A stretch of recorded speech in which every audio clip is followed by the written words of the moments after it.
You know, you can fool your parents, but not me. I told them the truth. I don't have any reason to lie. Besides, I didn't know you're in town. That's why you were hanging out with heaven knows who. In fact, who is this your friend? You don't know her. Alright, call her. I want to know her today. It's late and she's probably sleeping. I mean, do you want me to wake her up? Take off your pants. What?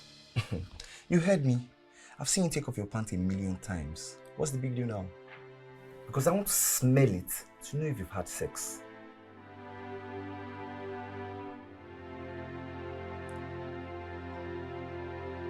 Did I stutter?